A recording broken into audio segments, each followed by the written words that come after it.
Hello everyone, how are you all? I hope you guys are doing well. So guys, start करेंगे हम अपना आज का session. और आज का सेशन हमारा चेंज है। जैसा कि हम अभी तक की वीडियोस में आपके PYQs प्रीवियस ईयर क्वेश्चंस को डिस्कस कर रहे थे आपके पेपर 2 के, ठीक है। बट आज हम आपके रिसर्च एप्टीट्यूड पे, जो आपकी रिसर्च मेथडोलॉजी आपकी यूनिट 1 होती है पेपर 1 में, जो कि आपका जनरल पेपर होता है, उसके प्रीवियस ईयर क्वेश्चंस को देखेंगे। सेपरेट वीडियो रहने वाली है आपकी यूनिट 1 के लिए। जो भी प्रीवियस ईयर में क्वेश्चंस आए हैं उनका यहाँ पर हम डिस्कशन करने वाले हैं। तो वीडियो को विदाउट स्किप के लास्ट तक ज़रूर देखें, ताकि आपसे कोई भी इम्पॉर्टेंट क्वेश्चन यहाँ पर मिस ना हो। और ये वीडियो सभी के लिए इम्पॉर्टेंट है, चाहे आप किसी भी स्ट्रीम या बैकग्राउंड से बिलोंग करते हो। अगर आप UGC नेट देने वाले हैं तो ये आपके लिए डेफिनेटली अवेलेबल है। चैनल को सब्सक्राइब नहीं किया है तो चैनल को सब्सक्राइब करें एंड बेल आइकन भी प्रेस करें, ताकि जब भी न्यू वीडियो अपलोड हो उसका नोटिफिकेशन आपको सबसे पहले मिल सके। तो ज़्यादा टाइम वेस्ट किए बिना स्टार्ट करेंगे। तो देखिए, अभी जो आपका क्वेश्चन नंबर 1 है, ये क्वेश्चन आपका UGC नेट एग्ज़ाम जुलाई 2018 का है, जो कि आपके यूनिट 1 का एग्ज़ाम है, ठीक है। There are 2 sets given below. यहाँ पर आपको 2 सेट्स प्रोवाइडेड हैं, ठीक है। इसमें जो है आपके टाइप्स, जो सेट 1 है यहाँ पर टाइप्स ऑफ रिसर्च है। दूसरा जो सेट 2 है ये इनकी कैरेक्टरिस्टिक को इंडिकेट कर रहा है। अब आपको दोनों ही सेट को यहाँ पर मैच करना है, research type of research and the it's characteristics. तो यहाँ पर ए जो है वो आपका फंडामेंटल रिसर्च हो गया, तो फंडामेंटल रिसर्च की क्या कैरेक्टरिस्टिक है उसके साथ आपको यहाँ पर मैचिंग करनी है। तो यहाँ पर आपका जो करेक्ट कोड है, it is 2nd, 4th, 3rd and 1st। 2nd, 4th, 3rd and 1st। 2nd, 4th, 3rd and 1st। अब देखिए मैच करेंगे।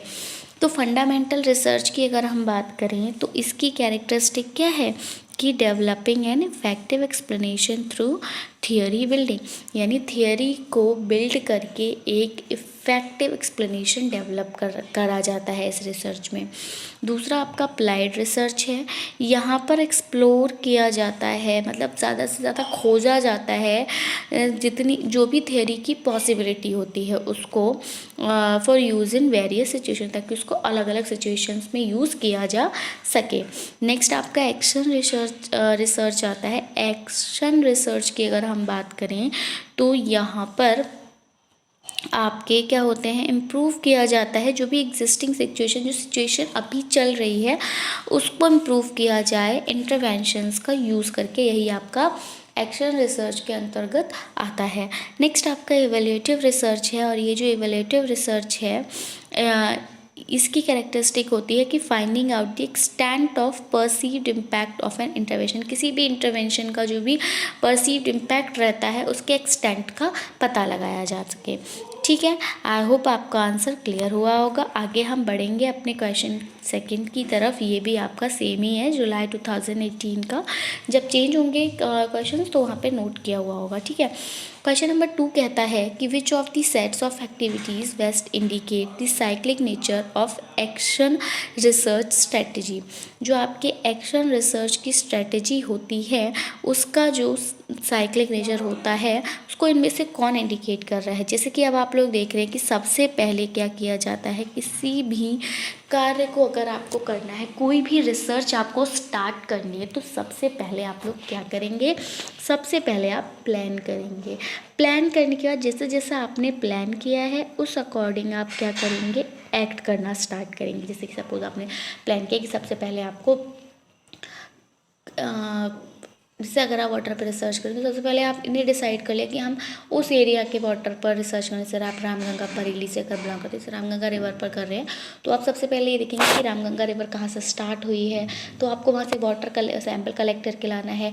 तो आप सैंपल कलेक्ट करके लाना, फिर मतलब पहले प्लान कर लिया कि हमें सैंपल कलेक्ट करके लाना है, फिर हमें उसका फिजिको केमिकल देखना है, उसमें TDS कितना है, TSS कितना है, pH क्या है वहाँ का, COD BOD, ठीक है। माइक्रोबियल एक्टिविटीज़ देखनी है या फिर हैवी मेटल्स का प्रेजेंस देखना है, तो ये सब आपने प्लान किया। अब उसका बाद सबसे पहले आप क्या करोगे, जब आपने प्लान कर लिया तो अब एक्ट करने की बारी है। तो आप सैंपल लेकर आओगे, केमिकल्स उससे पहले ही रेडी कर लिए होंगे आपने, फिर आप वहाँ पर टेस्टिंग वेस्टिंग करेंगे।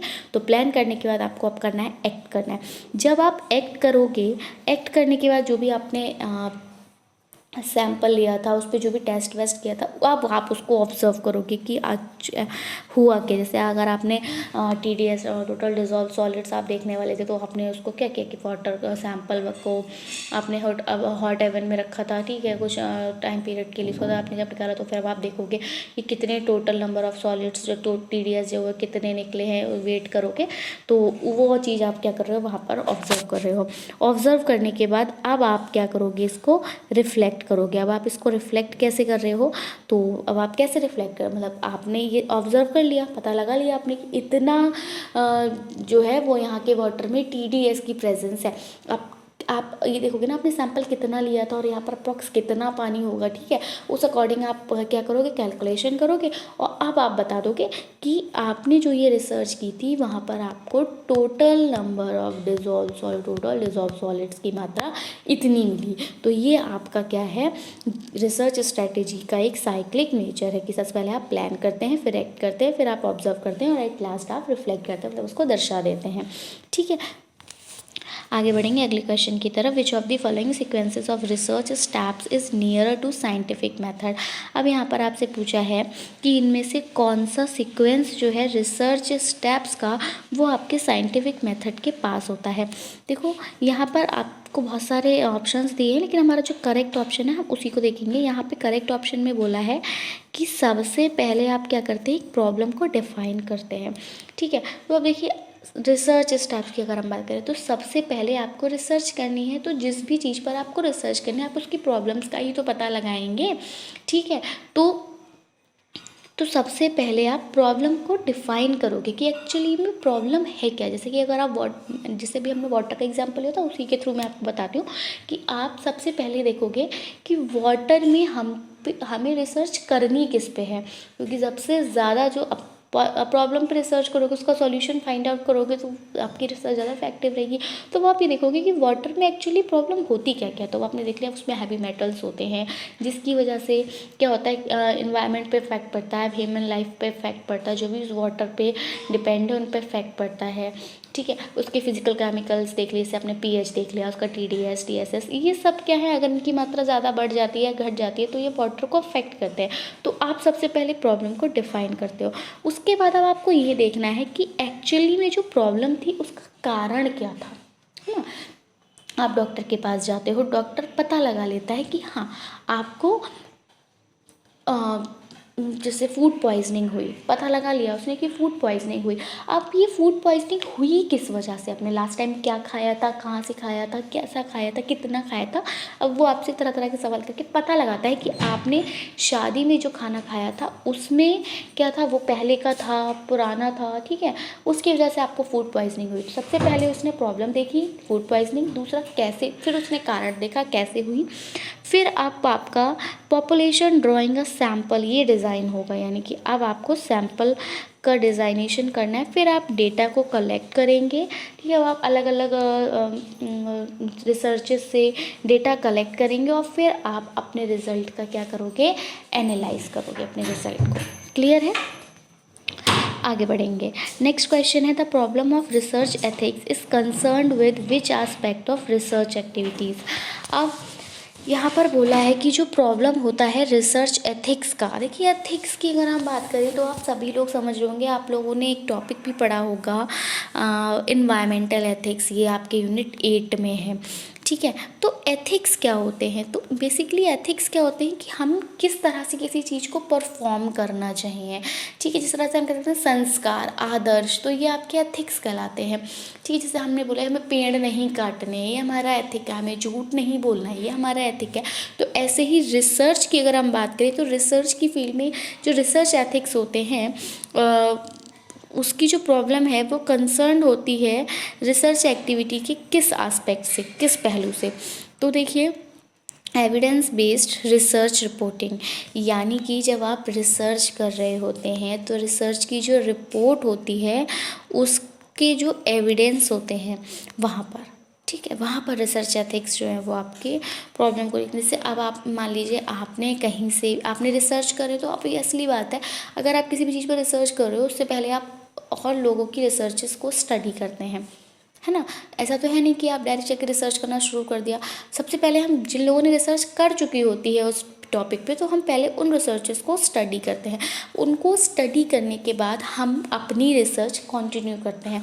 तो अब हमारा जो राइट बनता है वो क्या बनता है कि हम अपना जो है अपने व्यूज़ दें। इन केस अगर हमने जो भी रिसर्चेस पढ़ी उनसे हम किसी पॉइंट को उठा रहे हैं, तो हमें क्या करना है, वहाँ उनका रेफरेंस देना है। क्या देना है, रेफरेंस देना है। इस केस पे कॉपीराइट का इशू भी बच जाता है, क्योंकि आपने जहाँ, अब देखिए, अगर आपने मेरी कही हुई बात उठाई है तो आप बताओ भी तो कि यहाँ से लिए है मैंने बात, उसे हम अपना क्यों, क्योंकि वो जो पेपर आपने अपनी रिसर्च की, जब आपका पेपर पब्लिश होगा उसमें आपका नेम होगा। बात आपने दूसरे की उठा के रखी हुई है, तो ये एथिक्स के अगेंस्ट हुआ ना। तो वही प्रॉब्लम आ जाती है रिसर्च एथिक्स में कि क्या करना जाता है कि लोग एविडेंस जो भी लेते हैं रिसर्च रिपोर्टिंग से, उसको यहाँ पर मेंशन, उसका रेफरेंस मेंशन नहीं करते, तो वो करना है, ठीक है। ये बात, यही जो है प्रॉब्लम है रिसर्च एथिक्स का। लोग ये नहीं सोचते कि यहाँ पर हम ज़रा अपनी चालाकी ना दिखाएं, अगर किसी का ले रहे हैं तो हम उसको रेफ़र कर दें, यहाँ से लिया है हमने, ठीक है। Next is, in which of the following activities potential for nurturing creative and critical thinkers is relatively greater. अब देखिए यहाँ पर आपको ये 4 एक्टिविटीज़ प्रोवाइडेड हैं और आपसे पूछा है कि क्रिएटिव और क्रिटिकल थिंकिंग को नर्चर करने के लिए इनमें सबसे ज़्यादा महत्वपूर्ण क्या है। तो प्रिपेयरिंग रिसर्च समरी, क्या आप रिसर्च समरी बनाइए, नहीं। Presenting a seminar paper, no. Participation in research conference, तो हम सभी कर लेते हैं, करते ही हैं। अगर हम अपने ग्रेजुएशन से ही कॉन्फ्रेंसेस अटेंड करना स्टार्ट कर देते हैं। And participation in a workshop, yes, ये जो है ये बहुत अच्छी एक्टिविटी है कि आप क्योंकि देखिए आप कॉन्फ्रेंस अटेंड कर रहे हैं, रिसर्च कॉन्फ्रेंस, ज़रूरी नहीं आप वहाँ कुछ परफॉर्म कर रहे हो, ठीक है। ज़रूरी नहीं है कि आप वहाँ अपना पेपर प्रेजेंट कर रहे हो, ठीक है। वहाँ आप क्या गए हो, आप, या ऐसा नहीं है कि ज़रूरी नहीं कि आप वहाँ पर स्पीकर हो, आप हो सकता है वहाँ सिर्फ सुनने गए हो, है ना। तो इन दैट केस जब हम सुन रहे होते हैं तो अब बहुत ज़्यादा कॉन्फ्रेंस तो काफ़ी लंबी टाइम तक चलती है, वो एक टाइम ऐसा आएगा हम थोड़े बोर हो जाएंगे, क्योंकि वहाँ पर सब कुछ साइंटिफिक चल रहा होता है, कोई जोक्स वगैरह तो होते नहीं हैं, तो आप वहाँ पर ज़्यादा गेनिंग नहीं कर पाओगे, कुछ सीख नहीं पाते हैं खास बेसिकली अगर हम बात करें तो। लेकिन जब आप किसी भी वर्कशॉप में पार्टिसिपेट करते हो तो आपकी थिंकिंग, क्योंकि आप कोई वर्कशॉप कर रहे हो तो अब आप सोचोगे ना कि कैसे करना है, क्या नया करा जाए, ठीक है। तो अब यहाँ पर आपकी थिंकिंग जो है वो क्रिएटिव होती है, नर्चर होती है, आप जब खुद से करते हैं। ये तो आप लोगों ने टीचिंग एप्टीट्यूड में भी पढ़ रखा होगा, बहुत ईजी है, मैं बार बार एक्सप्लेन नहीं करूँगी, काफ़ी बार कर चुकी हूँ। नेक्स्ट, अब ये जो क्वेश्चंस हम डिस्कस करेंगे ये आपके नवंबर 2017 के हैं, ठीक है, GC NET exam. First question है कि which of the following research type focuses on ameliorating the prevailing situation. अब जो भी सिचुएशन चल रही होती है तो इनमें से कौन सी रिसर्च जो है वो फोकस करती है, तो कि फंडामेंटल रिसर्च करती है, अप्लाइड एक्शन या फिर एक्सपेरिमेंटल। तो क्लियर है, बहुत इजी आंसर है, बिना देखे ही मार्क कर देना है। जो अभी चल रहा है प्रेजेंट में वही आपका एक्शन रिसर्च है ना, तो बस कोई बात ही नहीं है यहाँ पर हमें कहीं और जाने की। नेक्स्ट हमारा है A researcher attempts to evaluate the effect of method of feeding on anxiety proneness of children. तो which method of research would be appropriate for this? अब यहाँ पर एक रिसर्चर है जो कि इफ़ेक्ट को एवेल्यूएट करने वाला है कि फीडिंग के जो मेथड्स होते हैं वो कैसे एंजाइटी पर इफ़ेक्ट डालते हैं, कैसे इसके जो चिल्ड्रन हैं वो इससे प्रोन हो रहे हैं।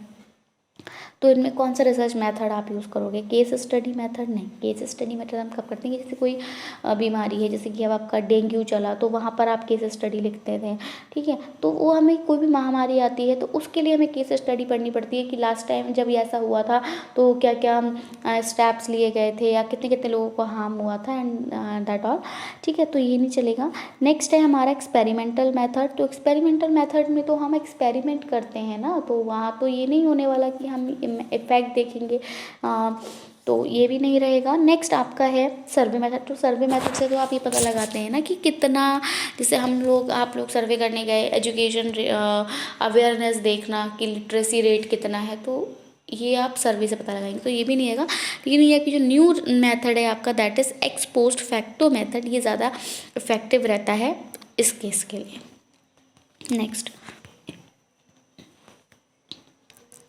in which of the following arrangements a wider spectrum of ideas and issues may be made possible? इनमें से किस रिसर्च में जो वाइड स्पेक्ट्रम, सबसे ज़्यादा स्पेक्ट्रम है आइडियाज़ का, इश्यूज़ का, वो पॉसिबल रहता है? आपके रिसर्च आर्टिकल में, वर्कशॉप मोड, कॉन्फ्रेंस, सिम्पोजियम, तो ये सब गलत हो जाएंगे। वर्कशॉप जहाँ करके अपने हाथ से करके आना आ जाए तो बस कुछ मत देखिए, वहीं पे मार्क कर दीजिए। Option number 2 is the correct answer है। Next, in finalising a thesis writing, अब जब थीसिस लिखे जाते हैं तो उस थीसिस राइटिंग को फाइनलाइज करने के लिए विच of the following would form part of supplementary pages, तो इनमें से कौन सप्लीमेंट्री पेजेस का पार्ट बनता है?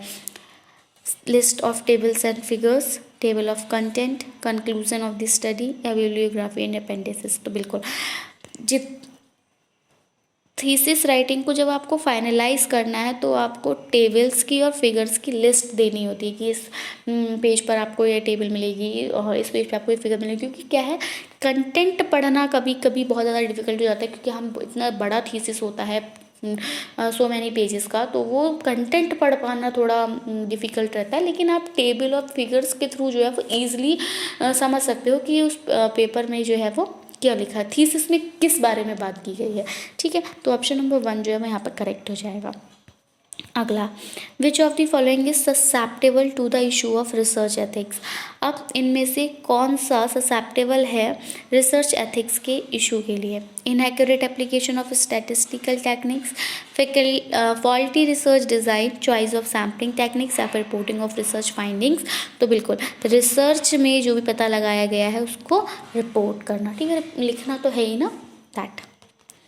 अब हम जो क्वेश्चंस देखने वाले हैं, ये क्वेश्चन आपके जनवरी 2017 में जो यूजीसी नेट का एग्ज़ाम हुआ था वहाँ से लिए गए हैं। यहाँ पर पहला क्वेश्चन कहता है कि the principle of A school conducts an interview session of teachers and students. अब प्रिंसिपल हैं किसी भी एक स्कूल के, उन्होंने एक इंटरव्यू सेशन कंडक्ट किया है टीचर और स्टूडेंट्स का, इस व्यू के साथ कि वो एक्सप्लोर करें मतलब स्कूल प्रोग्राम्स में पार्टिसिपेशन को इन्हेंस करने के लिए। तो ये जो एंडेवियर है ये आपका रिलेटेड रहेगा इनमें से किस रिसर्च से? एवल्यूशन से, फंडामेंटल, एक्शन, या फिर अप्लाइड। तो ये देखिए यहाँ पर भी बिल्कुल इजी सा, एवल्यूट नहीं करना है आपको किसी को। दूसरा, फंडामेंटल रिसर्च नहीं है ये आपकी, यहाँ पर आप किसी के कंसेप्ट वगैरह नहीं देख रहे हैं। अप्लाइड रिसर्च भी नहीं है, ये आपका क्या है, एक्शन रिसर्च है कि यहाँ पे आप कैसे प्रोग्राम में पार्टिसिपेशन बढ़ेगा, तो ये आप करके ही पता लगा सकते हो। आप प्रोग्राम को कंडक्ट करोगे तब आप देखोगे कि कैसे कैसे पार्टिसिपेशन बढ़ रहा है, किस आप क्या क्या वहाँ पर स्ट्रेटेजीज ले रहे हो, या फिर क्या बोल रहे हो कि सभी को पार्टिसिपेट करना है तो इतने इतने मार्क्स मिलेंगे, या फिर बच्चे इंटरेस्ट ले रहे हैं तो क्या रीज़न रहा, इसका पता लगाने के लिए आपको एक्शन से फंक्शन ऑर्गेनाइज कराना होगा। Next, in doing action research what is the usual sequence of steps, जब आप एक्शन रिसर्च करते हैं तो स्टेप्स का सीक्वेंस क्या रहता है? तो बिल्कुल सबसे पहले आप प्लान करते हो, हम लोग ऑलरेडी देख चुके हैं, प्लान कर लिया। प्लान करने के बाद अब आप क्या करेंगे? एक्ट करेंगे। एक्ट करने के बाद आप ऑब्ज़र्व करेंगे, और ऑब्ज़र्व करने के बाद आप उसको रिफ्लेक्ट कर देंगे। ईजी है ना, याद रखिए, plan, act, observe and reflect. देखिए दो बार ये सेम क्वेश्चन आया है। Next, which sequence of research steps is logical in the list given below. अब यहाँ पर लॉजिकल क्या है, तो सबसे पहले वही देखिए, सेम वही क्वेश्चन आ गया, प्रॉब्लम का पता लगाना, उसके कारणों का पता लगाना। देख लो बिल्कुल वैसा ही है कि प्रॉब्लम फॉर्मुलेशन, हाइपोथेसिस मेकिंग मतलब पता लगाना है आपकी, डेवलपमेंट करना है रिसर्च डिज़ाइन का, डेटा कलेक्ट करना है, डेटा को एनालाइज करना है, और फिर जनरलाइजेशंस को फॉर्मुलेट करके लास्ट में कंक्लूजन दे देना है। क्लियर है? नेक्स्ट देखिए पेपर, ये आप यहाँ से कंपेयर कर मतलब यहाँ से आपको एक आइडिया मिल सकता है कि पेपर किस तरह से सिमिलर होता है, क्वेश्चंस को किस तरह से चेंज किया जाता है। देखिए आंसर बिल्कुल सेम थे ये दोनों, और ये हम लोग ऑलरेडी अभी अब देख चुके हैं, ठीक है। Below are given two set, इसीलिए PYQ बहुत ज़्यादा इंपॉर्टेंट रहते हैं सॉल्व करना। Below are given two sets, अब यहाँ पर भी आपको 2 सेट्स दिए, यहाँ पर आपको वहाँ पे टाइप्स ऑफ रिसर्च थे, यहाँ रिसर्च मेथड्स हैं, वहाँ उनके कैरेक्टरिस्टिक्स थे, यहाँ आपको डेटा कलेक्शन टूल्स मिले हैं सेट 2 में, ठीक है। आप कोड हम देख लेंगे 3rd 4th 2nd and 1st, 3rd 4th 2nd and 1st, 3rd 4th 2nd and 1st। इसको एक बार सॉल्व कर लेते हैं।